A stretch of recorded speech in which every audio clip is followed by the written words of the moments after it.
Auf Wiedersehen. Isn't that goodbye? Who fucking cares? Hi, I'm Erin. I'm Nicole. This is Dude That's Fucked Up. I think you're right. What's hello? Guten Tag. Guten Tag. Yeah. Yeah. Right? Oh, Yeah. fuck. Yeah. Auf Wiedersehen. Welcome. Episode's over. Bye. Bye. Cool. Really exciting for those of you who are tuning in for the first time. This is what it is. Yikes. Buckle up. Cool. Hi. What's up, everybody? How y'all doing out there? We got a real silly, fun episode per usual for you. Just like fucked up light, TM, trademarked, patented, copyrighted. Yeah, it's just like one of those fun things where we were just, where you're just on Facebook at 3 a.m. or whatever, and you get a listicle, and it's like, oh, is this anything that's interesting? And it was. Yes. I woke up to pee in the middle of the night, and I just I'm on Twitter, and some weird stuff is rolling in. Oh, cool. no. It's cool. All the conspiracy theories. Yeah, and then we posted in our Slack for a possible episode topic, and here we are. Magic. Love it. It's magic. That's how we work. That's our process. Yeah. Oh man. Yeah. It is just a regular day here at DTFU Podcast. Mm-hmm. I'm wearing my retainers today. If you can't tell, I wouldn't say I haven't been wearing them. I for sure have been wearing them. I'm very much like I should wear these because like I went through all this shit, and if I like ruined it by not wearing my dumbass retainers, I'd be fucking pissed. But I haven't been wearing them as much as I probably should be, according to my orthodontist, even though I haven't even seen him yet. So like this is all projection. But anyway, today I'm like, I'm going to wear them while we record. I feel bad. No, he's going to look at your gorgeous smile, and he's going to say, you're a perfect patient. Thank you for being you. Oh my God. If only. Oh, I love validation from others. Especially professionals. Especially when they're like, I told you to do this. You followed the rules and you did it. Congratulations. Yeah. And I'm like, wow. Yeah. They're like, can we take your picture so you could be in the dictionary for, or on our wall for a perfect patient? I don't know. Oh, wow. Great. Yes. And I have an acceptance speech planned out already. Okay. Well, that's fun for everybody. You're wearing your retainer. I'm surrounded by boxes. Still in the process of moving. It's crazy. Business for this week is, just like I said last week, if you order something on our merch page, maybe the end of August, early September, expect a bit of a delay while I, get my life in order and get those out to you. If you do, I would just wait, maybe, or order it now. Yeah. Ooh, good. Order it. If you're thinking about it. Yeah, order it right now. Also, if you order a sticker, I got you, boo. Don't you worry about it. I got those stickers. In my desk drawer, and I'll send them to you in envelope, and you'll love it. It'll be so great, and you can stick it on things like a laptop or a locker. I don't know. Locker? Or like your bowling bag, or what guitar case of your van. Oh, bumper. A bumper sticker. Yeah, it could be a bumper sticker if you put it on a bumper. Pull up to my bumper. I think that's all for the biz. Anything fucked up? No, I don't think I had like a PTSD moment this morning because Pete and I went to go get breakfast at like a dinery place. Like sometimes you just want like that diner breakfast with like that weak coffee, but it's like so good because you like chug it. Yeah. And we got like a pancake for the table, like a shared pancake. It's like a huge pancake, yeah. It was. And I love your work. I love your work. That's great. Thank you. Yeah. And then I had this like sensory memory. I ordered huevos rancheros. It was very good. But they like set it down in front of me, and I had this memory of telling this story on the podcast. It was like deja vu, but also like a like trigger warning in my head for like what was about to happen, because I remember that they put a secret layer of beans on this huevos, and the last time I ate it, it was like everything else was normal temperature, and then somehow those beans were like fucking lava and burned the shit out of my mouth, and it dangled. We talked about it. Yeah. Anyway, I knew to avoid that this time, and I was so smart to look because I like lifted up the egg. First, I didn't see the beans, and I was like, oh, maybe they forgot them, so I'm like in the clear. No, they were like hidden. It was like they tried to get me extra this time. Fucking rude. But you know what? Know how the beans were so hot? They were like grilled on one side, like they had slapped refried beans on the fucking griddle, and they had like a burn mark on them, so they were fucking hot. But I just blew on it. I mixed the sour cream in. It toned it down. I am learning. I'm living. I'm evolving as a human, as an eater, as a breakfast connoisseur. And while it cooled down, also, I just ate the fucking table pancake, which was great. When all else fails, eat the table pancake. Just take a breath. Okay. Eat the table pancake. I feel like you're mocking me, but it's like it's like your kitchen wine. It's like the table pancake. It's like a necessity at brunch, at a diner. No matter the size of the party, you need either a pancake or a stack of pancakes or a French toast for the table. No one wants... Please bring me my table pancake and my kitchen wine. Garçon. Garçon. We need an order of your finest table pancakes. We need a short stack of your finest table pancakes for our brunch party. Thank you. But if they have cinnamon roll French toast, table French toast, that's where I'm at with that. No, I ain't sharing that shit with nobody. I want that for myself. You don't get sick from too much like sweet breakfast? Yeah, I never order sweet breakfast. So no, that's why the table pancake is good, because you get like a couple of... It had cinnamon in it. Oh my god, you're gonna love this place. Ugh, it's cash only, which sucks. And it's like really busy on the weekend, but bitch, we'll go during the week. Yeah. Jack, saddle up. We're getting pancakes, baby. Don't shit. Taking you for table pancakes, baby. Tell your mom to grab the box wine. We're on our way. Kitchen wine. I just take it out of the box and have the bladder in my purse, all like just everywhere we go. You don't know my life. That's fucking purse wine, not kitchen wine. Purse wine. They're different. Well. They're you bust different. It out of the box. It could be any wine, anywhere wine. This bladder's coming out of the box. This is anywhere wine. This is wine on the go. Oh, that's great. Table pancakes. We love them. Mm-hmm. Yeah, I don't have anything fucked up myself. Haven't seen that fucking cockroach since last week. Mm-hmm. What if he's a scout for like a huge colony of cockroaches? And he's just like reported back, and he's like, "Do not go to the surface. Your cockroach is like transatlantic." Danger awaits. No, he's like, I don't know why he's like Middle Earth or something. Yeah. Oh, that's funny. That's very funny. Because he's like on a quest, like Lord of the Rings. He's like on a journey to find a new... I don't know what he was doing before I saw him. He was like, he's the Frodo of cockroaches. I don't know. Gonna throw the one ring to rule them all in the, I don't know, fucking volcano of the cat litter. I don't know. Who knows? Cock Frodo? That's not how we would shorten it, but I like it. It's just like a chody dick.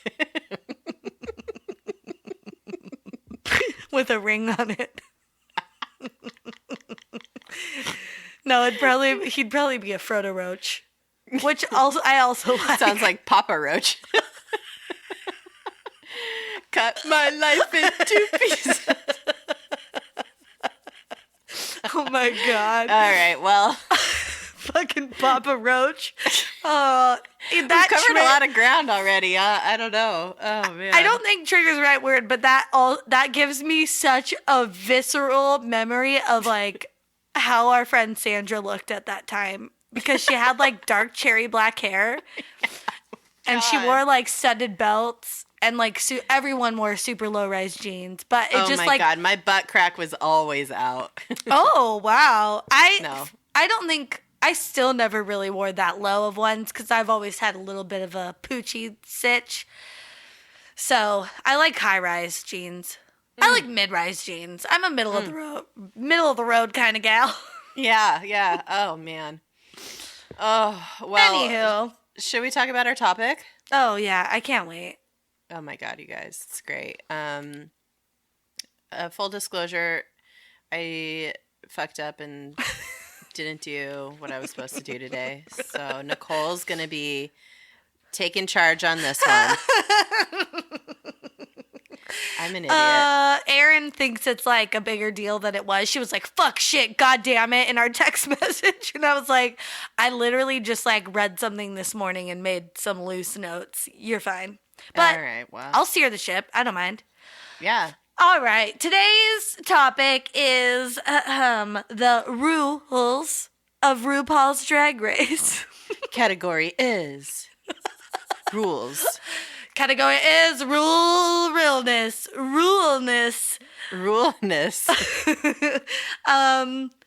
Okay. Also, like, full disclosure, I don't know how many of these are like fabricated as clickbait. I mean, I can kind of tell, and we'll kind of tip you off as we go through. Like, some of it isn't even a rule. Some of these are like, this is more like loose guidelines of like what happens when someone films the show, like as a contestant. And I was thinking too, as I was reading through this, just like how much it probably applies to a lot of like reality television. Yeah. Like The Bachelor, The Bachelorette, they probably have to follow these rules that seem pretty absurd to us, but in the best interest of making good semi-scripted television. It needs to follow a bit of a formula and have these kind of rigid rules around them. Totes. We can't just be having like fucking spoiler alert everywhere before even episode 1 airs. You know what I mean? Right. Yeah. I made the mistake of looking at, there's this guy, Steve Hollywood, and he knows all the Bachelor and Bachelorette outcomes. Like, because they film all that shit way ahead of time. Excuse me, that huevos rancheros is causing some indigestion. It's like I think I have to burp, but nothing's happening. Anyway, where was I? Oh, Steve Hollywood. Maybe just talking about The Bachelor and Bachelorette makes me have indigestion. But that's probably it. But anyway, I'm in the mistake of like looking at what he had to say about this last season of The Bachelorette, and I think like the episodes were a little off, like the in the order they were in, because they like kind of edited this season weird, but he was ultimately right about everything that happened. And so I'll make the mistake and never to do that again if I'm enjoying watching it and want to know what happens, but also it's like, who fucking cares? Yeah. Which is my general feeling about all of this stuff, and it feels like some of this stuff is more like interesting facts for everyone. And it's kind of like, is this all that serious? But then when you think about it, it's like, okay, well, they sell sponsorships and stuff based on people tuning into this and all that stuff. So I get it. Mm-hmm. Yeah, totally. Okay, so first rule of Drag Race, you can't talk about Drag Race. Oh, shit.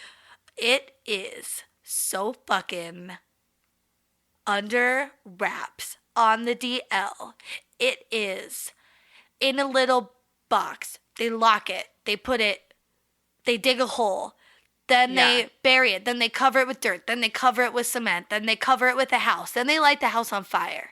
That burns to the ground. Then they build a hotel there, but like a chain hotel. Then that goes out of business. Then they both. Is it haunted? Jesus. It's haunted with the secrets of RuPaul's Drag Race. Somehow we know all this stuff. Yeah, but like the contestants on the show can't tell anyone where they're going or what they're doing. That's like the first rule. So if you're accepted, but I mean, it can't be, you can't like not tell people where you're going because they think you're murdered. Well, right. But you're like, so, and you just leave a Dear John note and you're like, I'll be back in a couple months, but maybe sooner depending on how things go. Bye-bye. Love you, bye. Well, I think, that seems pretty wild. Like, and anybody who's like in your life has to know that you've been trying out for Drag Race because it's a process, I think, in itself, just to try to get on the show. So, I mean, I don't know, like, if you're trying out, people have to know what you're doing, obviously. Yeah, this is the first thing where I'm like, this seems kind of like BS because on the one hand, I read that we'll get into this, but like I've seen like Dusty Ray Bottoms. I've seen a video on her Instagram of we're going to be using her and him back and forth through this. Yeah, interchangeably. It's appropriate for drag queens, unless it's a specific queen that only goes by her. Then we'll or if it's a specific queen that is gender nonconforming or they them. Actually trans, yeah, they them. Then they them, yeah. We'll be going by what we think are their preferred pronouns based on being big fans of the show and a lot of these queens. Anyway, Dusty Ray Bottoms goes by both. Anyway, oh my God. So, but you know what? We're doing it. This is great. We're all learning and it's going well. Yes. Dusty Ray Bottoms once posted a video. He was with his husband, actually, or his boyfriend at the time, I think, maybe. And they were out on the streets of New York, and he got the call that he, like, got on the show. And his husband had, like, videotaped it. And they, or, videotaped it. How old am I? Like, recorded it on their phone. Saying. Yeah. And so they didn't post it before they were on the show, but like later after it had aired and it was completely over, then they were like, oh, this is a throwback to like when I found out. And it was like such a sweet, exciting, heartwarming video. So it's like, okay, people obviously like your closest friends and family know. But there's actually one of the contestants from season 4, Willem Belly, broke this rule and was disqualified and had to leave the show because she was married and her husband found out, and she later would say that she lied to her husband saying that she was filming like a low budget horror movie in Europe during this time. It was just like, oh, I got like a low budget non-union job on this horror film, and so I'm gonna go shoot that. And they were like, okay, like what, give me details about this movie. And they were like, let's see, it's in did I say they're filming it in Europe? It's like, yeah. Did I say it's non-union? It's like, what? Anyway, it was like this really shitty lie. And the husband was like, excuse me, what? Yeah. The husband's like, I think you're lying.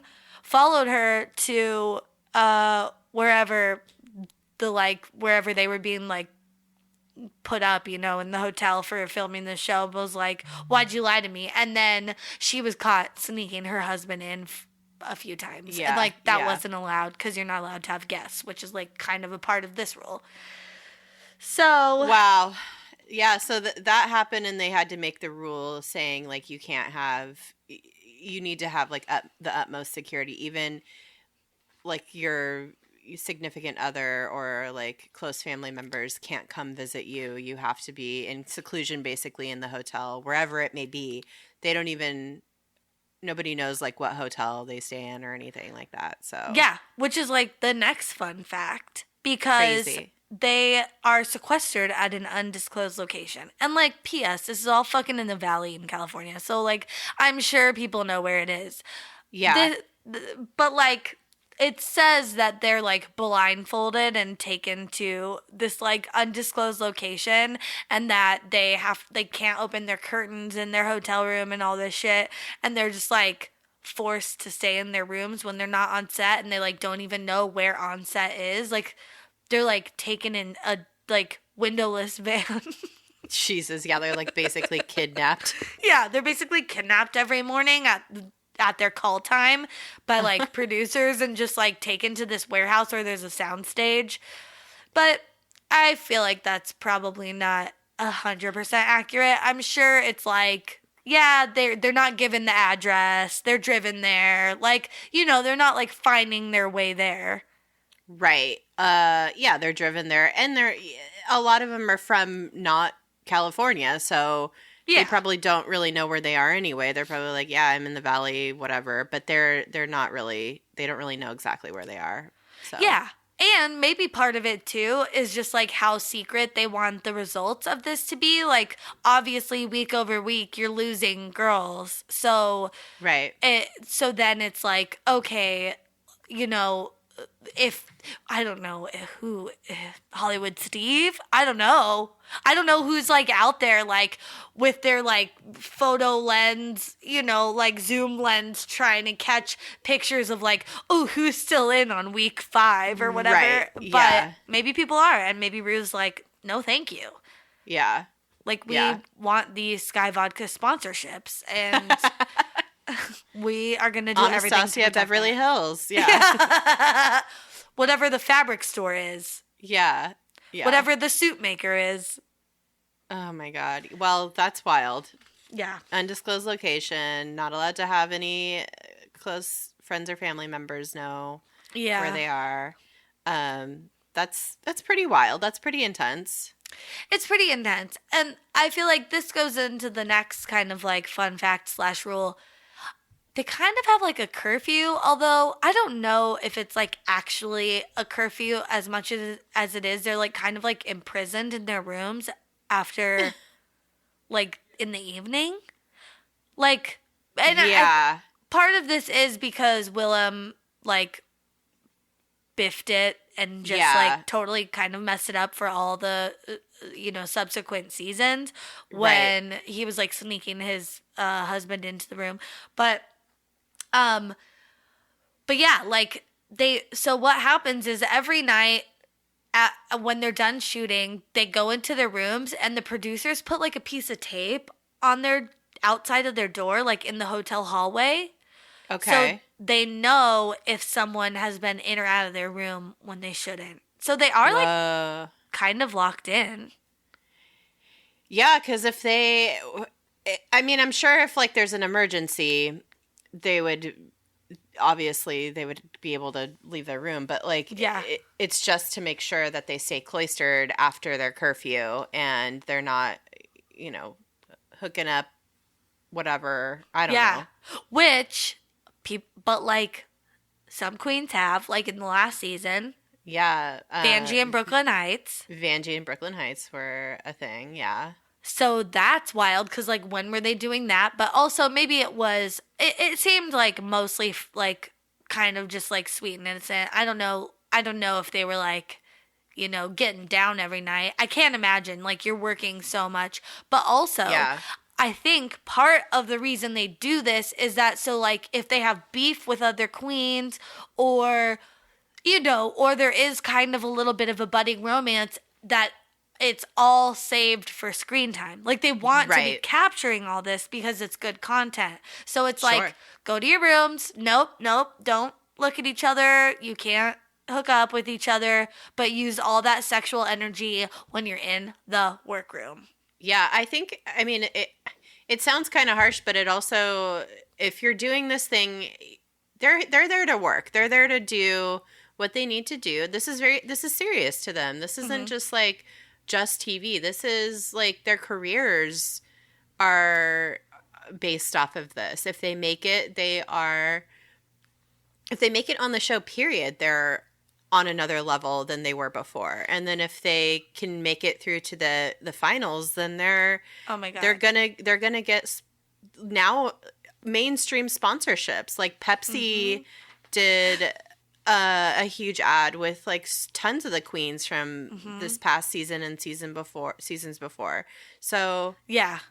Okay, the next fun fact, I guess, is they don't know who they're competing with until the day of them entering the workroom. Like, they're all sequestered from each other in general, but then, like, that morning or whatever, they get ready and then they all enter the workroom blind, essentially.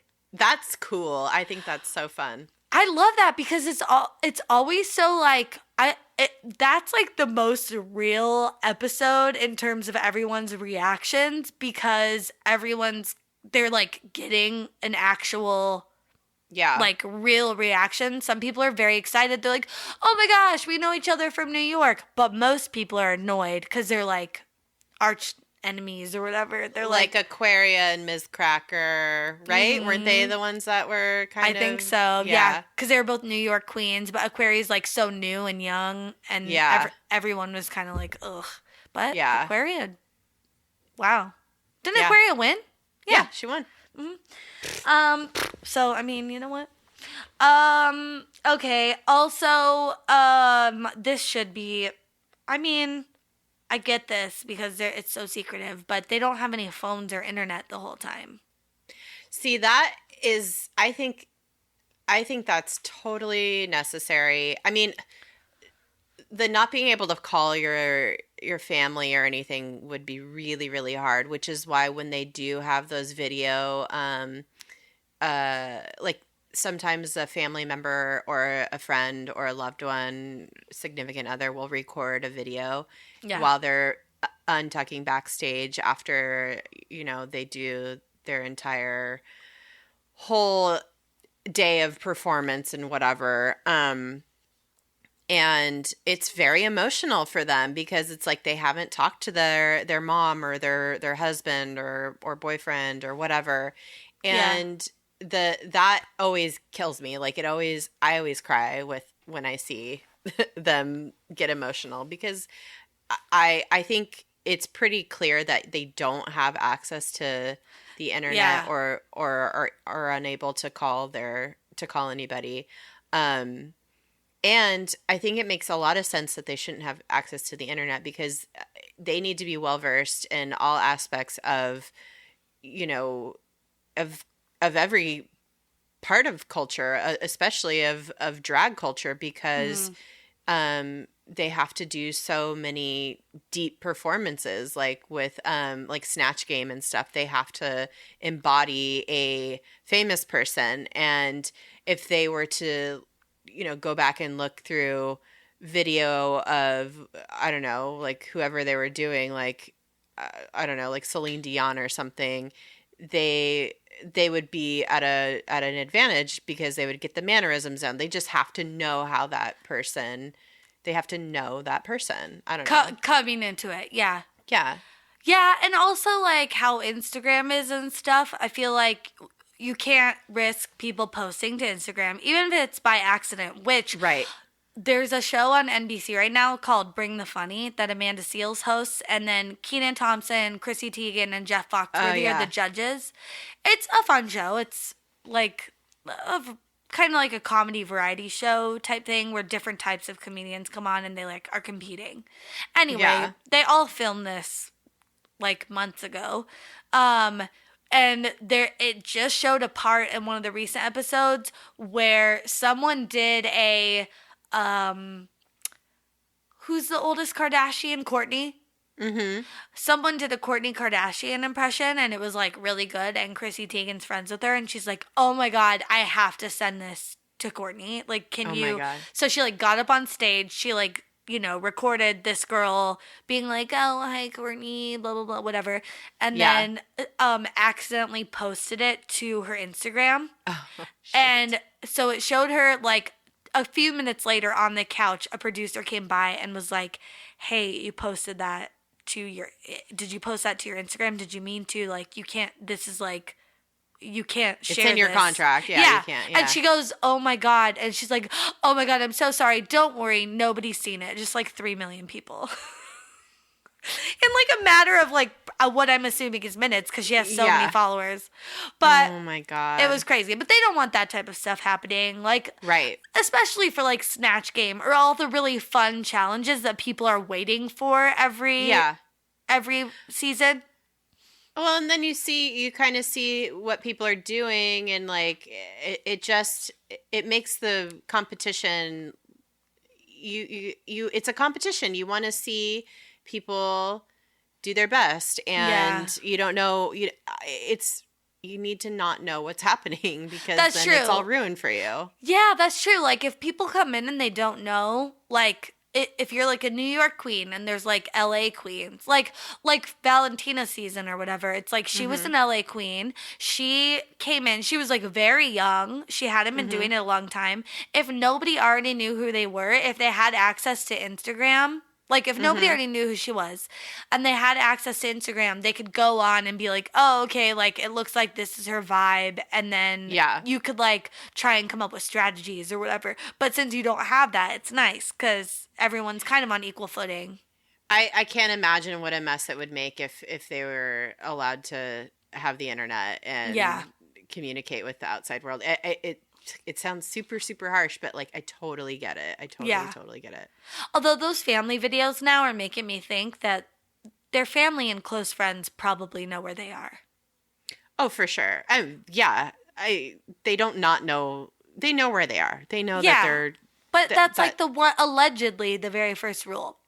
So who knows? I think they probably have to be very vague about everything and like, I made it. I'm doing this thing. I'm going to be gone for X amount of time. Yeah. Because they have to tell their jobs. They have, they're not, I don't know. Yeah. You can't just drop off the face of the earth like that, so. True. There is a 5 suitcase limit. That seems crazy. Because like, they have that seems like a lot? Much. Oh, it seems like too little. It seems like too little. Like, I don't know. I know, because they're bringing a bunch of their stuff in already, like, kind of made. Not all the looks are made in the workroom.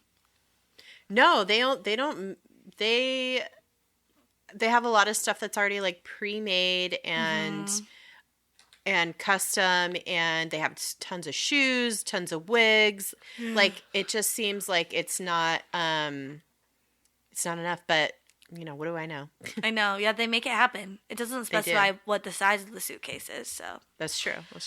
Also, a fun fact, the finale performances are pre-taped, so they tape 3 versions of the finale, and then no one will know who won until they air it. Oh, that's fun. Yeah. So, again, it feels like this is kind of low stakes to be that secretive, but it's helpful because, again, like with The Bachelor, all this shit could leak, and then it's like, why are we doing this? And then sponsors don't want to pay for the finale, which is like the most costly, most costly episode and all that stuff. So you need to make sure that's all working. Also, most of these aren't rules, just fun facts, but they work super long hours, which is to be expected. It's TV. They work like 12-hour days, which, damn. Yeah, it's wild. They're all kind of like sleep deprived and tired, and it's like, but it's stressful. Yeah. And it's stressful, but it's kind of like, I could see like it not really mattering if I'm sequestered at the end of the day because I probably just want to go to bed. Oh, for sure. So. And they also have to practice a lot. They have to practice any kind of like challenge that they're given. They have to practice the dance moves. They have to practice their lines. If they have like a skit they're performing, they have to do a lot. It's a lot of work. It is so much work. And they have to help each other out sometimes, which was an interesting fact. And I heard this first on Nicole Byer's podcast, Why Won't You Date Me? Shangela was on, and she just had Monique Hart on too. Very good episode. And I love Monique Hart so much. I do too. But Shangela was on like a couple months ago and talked about how she like basically like had done drag like once before she auditioned for the show. So when she got there, she like didn't fully know how to do her makeup and all this stuff. And damn. Yeah, and it's a competition, so nobody really wants to help each other too much, but the producers make each other like they make people help each other because because if you're like Shangela, who immediately you know she's like a force to be reckoned with and like makes good TV, you want her to stay. Yeah. You know? Yeah. It's, man, I didn't know that about Shangela. That's crazy. Yeah. She just like she hadn't been doing it long at all, and so she was like she was having a little of a hard time in the beginning. What else? Let's see. They work long hours, blah, blah, blah. Oh. This is crazy. I read this. Oh, you could go ahead. Go ahead. They have to sign a 51-page contract, like NDA kind of situation. Because there's so much happening. It's a television show. Like you've been saying, like there's so much risk with like sponsorships and whatnot. But also it protects Drag Race from lawsuits in the realm of, quote, physical and emotional aggression. Because contestants must expressly assume the risk of any physical or emotional injuries they may suffer. Oh, which my God. That's like kind of crazy language for a contract. I don't know. I mean, and it must be because they're so cloistered and cut off from everything, and it is stressful that, I don't know. Well, I think it's also specifically this is like another fun little thing. They, as with any reality show, most of it is live, but like because they're trying to get good TV content, they have to like redo takes sometimes. So that could mean if people are fighting and someone like challenges someone, you know, like if someone's like, oh, you're like Evie Oddly or whatever was like, I wouldn't even say aggressive in this last season, but she was like confrontational and like very just outspoken about her feelings and like what was happening. And I like, love her. She was just me like too. No filter, very no bullshit, and she could have been a little bit more a lot more diplomatic, but you know, c'est la vie. But she's like telling people things, and if for some reason like the sound on it gets a little messed up, or you know, whatever, they couldn't get the camera angle in time of her actually saying that because they're just living their lives and like being real people, they'll make them do it again. So I think it's like you could like succumb to actual like emotional stress if you're like reliving these little microaggressions or whatever that people are taking out on you. So that's I think honestly, and maybe this is just me in my personal feelings, is whenever they have to learn like dance moves and stuff, and they have what's his name? Todrick Hall. Like showing them choreography and shit. And there's always like one or two queens who just absolutely suck at learning choreography. But the watching them try, you know that it's like only a couple of minutes. It's been edited down to a couple of minutes, but they've been doing that shit over and over again for like hours probably. Yeah. And it always just like breaks my heart to watch somebody in front of cameras, like broadcast to millions of people. It's just such a vulnerable thing. I don't know, that it must be really fucking hard to do that. Oh my God. That's like the actually traumatic part, is that like, it's not even like in the workroom or while you're filming. It's that we're going to edit this footage in a way that may make you look like, one, an asshole, B, a fucking horrible dancer, whatever. Like, you know, it's like you said one and then you said B. I know. I caught that and I was like, oh no, what do I say now? Do I double down with C or do I go back to 3? I think going back to 3 is the move always. Oh, okay. 3. No, but it's like, you know, 3. Like they're gonna make it look like you have some romance with someone on or like beef with someone on the show that doesn't really exist, you know? Like yeah, I feel like just like the way they edit it, even too for like the promo for next week. Yeah, it's always like they'll show it and it's like you're like, oh shit, somebody so and so fucked up, but then you actually watch the episode and it's all the like looks back and forth and you know pauses are all taken out of context and it's not even, I don't know, it's really funny. Oh, totally. Yeah, it's pretty wild.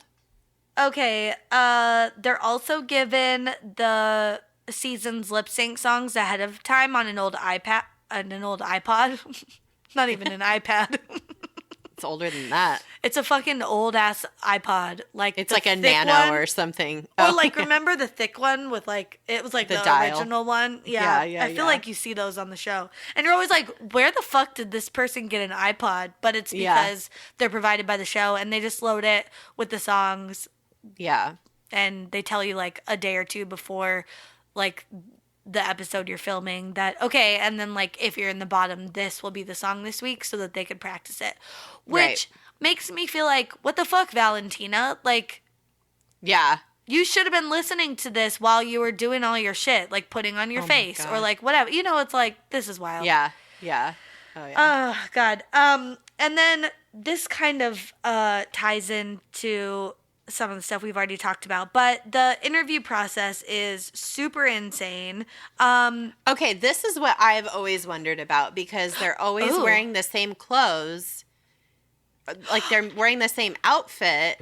So it's like, are they just going back and watching footage of you know what I mean? Oh, okay.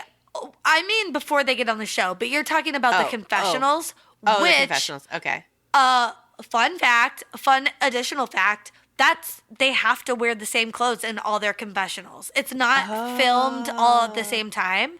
So, like, it's filmed as they're making the episodes because they need their takes to be fresh. And, like, you know, like when they come in and say, like, a beef just happened, they need a fresh soundbite before. Okay. So the confessionals are happening as they're taping the episodes, but they have to wear the exact same outfit every time.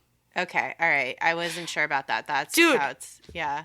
But that's crazy. It's so they can fucking edit it. It's so that they can use sound bites from any confessional filmed at any time that fits the narrative of the current show episode. Okay.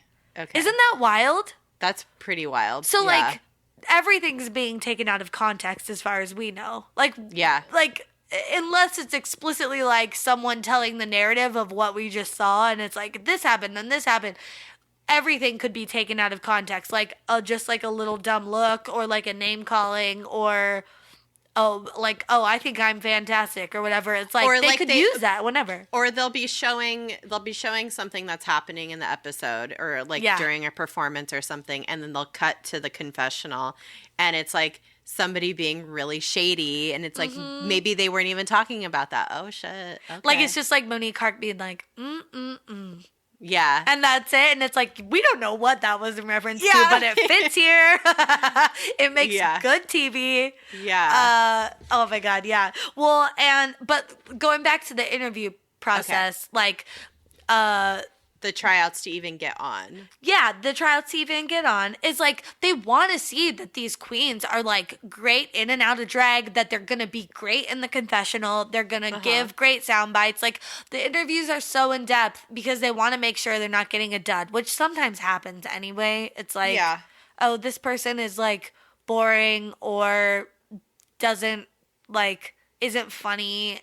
I don't know. It's like who was the one white lady had long hair out of drag last season, kind of like shit. Oh crap, I can't remember. Yeah, I know exactly who you're talking about. Yeah, like Scarlet Envy. Scarlet Envy, yeah. Yeah. Scarlet Envy, like, thank God she was an awful dancer because they didn't have much else, I felt like. Like a baby deer on ice. Poor little Bambi. Yeah, so they're just like, they just do a lot of in-depth stuff, but also what they're doing is pre-planning the show with those interviews. So, like, they ask questions like, what would be your top 3, like, requests for an elimination song, like a lip sync song, like what would you love to lip sync to, or like what is your best lip sync? And they ask things like, for the Snatch Game, who would you do? Right. Like, so so like not only are the queens kind of like thinking about this and planning it for if they get on the show and like coming in with all that stuff, which is why they come in with the right wigs and, you know, like that's right. Why they have a lot of the right stuff for all of the challenges, because they kind of know some things ahead of time. But the show's pre-planning. They're like, okay, this person says they want to do this, and like this is that would be like really fun, and this person does these songs and so does this person, so like let's make sure we include that or whatever. It's right. Like it's all just planning good TV. Wow. It's a lot. It's so elaborate. It really, really is very, very elaborate, and I had no idea. It's crazy. And this is where, like, we've talked so much about all the work that goes into it. It's like, on the one hand, kind of a reality show / contest, but on the other hand, it's still a TV show. So there's like so much that goes into it. Like 12-hour days on a TV set are not out of the ordinary. Like that's pretty normal. What is the most fucked up to me out of all these things is where we're getting into now, which is what the contestants are paid. Which, according to the internet, so whatever, you know. Take this with a grain of salt. The queens are paid per episode, so which makes sense because they're not, you know, some people are gone after one episode and some people stay the whole time, so you can't just be paid like a flat fee. Right. But the queens are paid $400 per episode, which, if you do the math, let's say it takes 1 day to film one episode, which it doesn't. It would take more than a day, I would imagine. Yeah. But let's say it takes 1 12-hour day to film one episode. That's $33 an hour. But like, okay, maybe that sounds like a lot. It's like way higher than minimum wage, and like, you know, there's it's entertainment and it's fun and they're getting exposure, but they also do all their own makeup. They make all their own costumes. So there's no like makeup department, wardrobe department type stuff needed. Yeah, but that's part of the competition. No, I know. But like, I feel like that's not factored into like how much they're paid. It sounds low to me. I don't know, because they're trying to stay as long as possible. Yeah. And if they're voted off early, then they're voted off early. So it's like, it's just they get paid.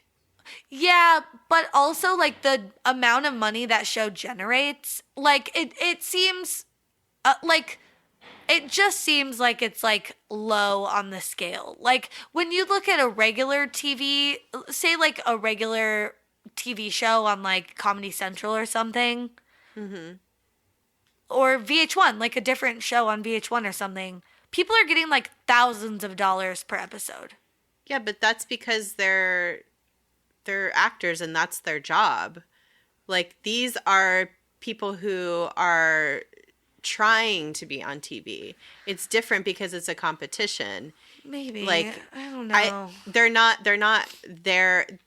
Like, this is part of their job and potentially could make them more money down the road if they play it right and they do well. Like, they could potentially use this as a way to do things, like get a fucking Pepsi sponsorship or whatever.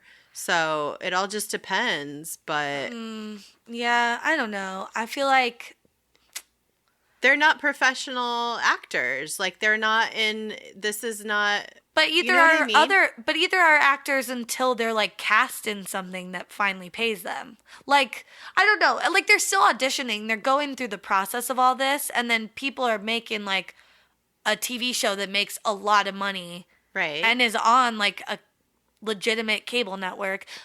I don't know. And maybe it's changed too. Like, who knows how old these figures are, but it just seems low to me. Like, you make more doing a commercial. I don't know. It's like, it's wild. Yeah, but that's because my only argument is like, this is what they're trying to do. Like, they're doing it. They're on TV. Yeah, but it's not the job. It's not a job. It's a competition. Oh, do you know what I mean? Yeah, like, yeah. It's like if you're doing a commercial, you're specifically doing a commercial within those parameters and an agreed upon, that is the job that you're doing. This is a competition that you are making a choice to, knowing all the factors involved by signing the contract, that you are potentially losing out on whatever income that you have for whatever job that you have. Hopefully you have a cool job where they're like, let you take a sabbatical and do this show. But yeah, I don't know. I wonder if like other contestants, I know what you're saying now. Like, no, you don't, excuse me. Oh, that burp finally came out. Oh my God. Spent an hour. Like Cody Chestnut? Was that the hot dog guy? Joey Chestnut. Cody Chestnut's a singer. Is it? I have no idea. Yeah. I'll send you a song. It's pretty good. He made a weird mixtape in his basement, but it's pretty good. In like mid 2000s. Anyway. Okay. Joey Chestnut's not getting paid until he eats that fucking record-breaking 70-second hot dog. You know what I mean? Yeah. Mm-hmm. So I see what you're saying. It's more of a contest, less of a TV show. It's like the Olympics. Which is fucked up. That those people don't get paid. It's like, it is a job because it takes so much time and effort. If you do well. If you get a fucking gold medal... Yeah, but you need all those shitty ones for them to beat. Right? No, I know. But that's why like if you fucking crap out, like you have to go work at Home Depot or whatever. Yeah. But like, I don't know. Yeah, it's a competition. If you do well, you have the potential to have sponsorships and, get on the cover of whatever magazine and have all this exposure. So it's capitalism at its purest, I think. Oh my gosh. So yeah. And well, okay. So you're on the first season, you're getting paid $400 an episode.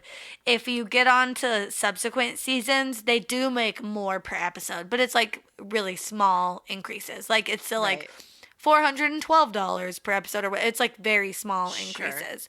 Sure. Okay. Which if you look at something like The Bachelor, all the contestants on that, I don't think they get paid. Like you probably get a per diem or something, but but like all your stuff's paid for and it is a contest and you get to travel the world. So there's like other benefits to it. But after, if you go on to become a bachelorette or a bachelor from a previous season, or if you go to Bachelor in Paradise, Bachelor in Paradise contestants make $7,000 to $15,000 per episode. What? Yeah, that's what I'm saying. Like that's like what TV people will get paid, but you got to pay your dues, and that's less of a contest, more of a show. At that I feel point. it's like you're given a SAG card or something, and once you do that, you are like you're in the union, and you're in like, the union. Like these. This is non-union. This is non-union. Yeah. So I know. I just feel like I hope it's not taking advantage of anyone. I feel like it is, but yeah. But people keep doing it because they want to make it big. Yep. So yeah, I just wrote, if you're one of the queens booted in the early episodes, you've essentially like uprooted your life. You've lied to everyone you love and know back home. You've quit your job, and then you've like bird boxed your way into the valley for fucking $400. Yeah. So true. And then you have to repack all your 5 motherfucking suitcases. You gotta fucking repack that shit. You probably gotta Hope pay you didn't extra.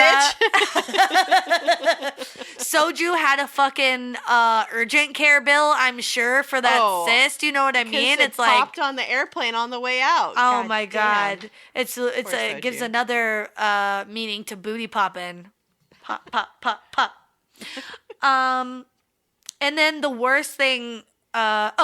This is, I don't know. I don't think this is true, but it says that they're financially responsible for their own food, which you're only paying $400 an episode and you are making them pay for their own food, but that's fucking bullshit. They have craft services and stuff. I've heard RuPaul talk about it on her podcast. So, I think that's silly, but I do think that there have been, I do think that like maybe their dinners aren't covered, or you know, they're not staying in homes when they're there, so they don't have a kitchen. So like if they want extra food, they do probably have to buy it.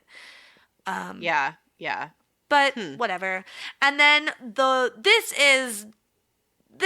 I initially thought was awful, but then it's like I'm sure it all works out. But in the contract, they're prohibited from doing any other media 1 year after their appearance on the show without permission from the show. So they're not allowed to do any other media jobs, whether it's like hosting something on air or being a guest star or doing a commercial, because that's technically on air. Like they can't use their likeness. They can't even do like a podcast or anything? Well, so this is the thing, because they can as long as it's approved. So okay. I think they can do that stuff. But now that I'm thinking about it, like it does take there is some momentum that's sucked out of a lot of their careers a little bit because it takes a while. You know what I mean? So who knows? But I feel like, I'm sure it's fine. They just like get permission. And they can still do like stage shows. It's kind of like all the American Idol contestants when they win, like. Well, and then they do a huge tour. Yeah, they do a huge tour with Michelle that's like international. So they do get paid from that. But that sounds awful. Yeah. Like Shangela, like I follow her on Instagram, and she did one like right after she did All Stars. And she was gone for like months, living out of a suitcase, like jet lagged all the time, eating crap. Like it sounds like it's hard, and that takes a toll on your body because you're a performer. You're dancing every night, you're sweating, you're singing, like then you're going out and partying, and like, you know, it's like being a rock star. Yeah.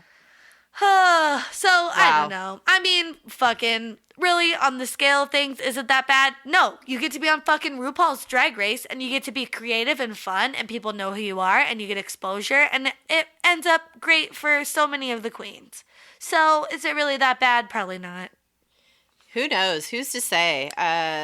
I would love to have more insight about it, but it since this is kind of like all secretive, and what we do know about it is just like the basics. I bet there's like some other crazy shit that we don't even know about. But I mean, to be fair, this is like a full-blown empire that RuPaul has built from the ground up, and now it's like it's just such a cultural phenomenon that it's taken on a life of its own. And when that happens, you have to have it. You have to protect it. You have to keep it as pristine and as consistent as possible. And if that's what you have to do to make it that way, then I don't know. It's pretty wild. And for something that's like such a big part of popular culture that hasn't burned out yet, like they've done a really good job of like keeping that show fresh and getting contestants that like are great personalities and, you know, are driven and like all these things. Like every season it takes an episode or two to like get into it just because you don't know these people yet. But then you're like, okay, now I'm invested, and now it's like a wild ride for 12 weeks or whatever. Yeah. And they've done a great job. And like there's other kind of maybe shitty things, like they don't get paid for promotional appearances on behalf of the show, which kind of sucks. So like, you know, but you're contracted to do that because you're a part of the show and hopefully you'll benefit from it at some point. And then I think the other thing that's a bummer to me is that if you own a YouTube channel and you have a bunch of content on there, you have to do like a content share with RuPaul's Drag Race like during the season, and they're allowed to use your any pre-existing videos that you have on that channel or that you're making like as it's airing, and they force you to do a revenue share, which is kind of a bummer. But like some of these things, I'm like, I feel like that's encroaching on like their personal creativity in some ways, and it's exploiting them. But I guess like hopefully in the end it all leads to bigger and better things for them. Oh my God. It's a great show. If you don't watch it, you probably, I don't know if you've listened to this entire episode, and because maybe you're just like, I don't watch this, I don't give a shit. What? But if you're a fan of the show, or if you've never watched it before, it is wonderful TV. It is so entertaining and really just, it's great. It's just a great, great show. It's so good. It's just nice watching people be their true selves and like explore other facets of themselves and like be accepted for it and like win for it, you know, like succeed because of it. It's really great. It's one of my favorite shows of all time. Me too. Oh, there's just so much content out there to see. There's so much interesting stuff about the show that I did not know about, and I really learned a lot today. Wow, we're learning, we're growing, we're people, we're knowing. I don't have anything else because I didn't have anything to begin with, so.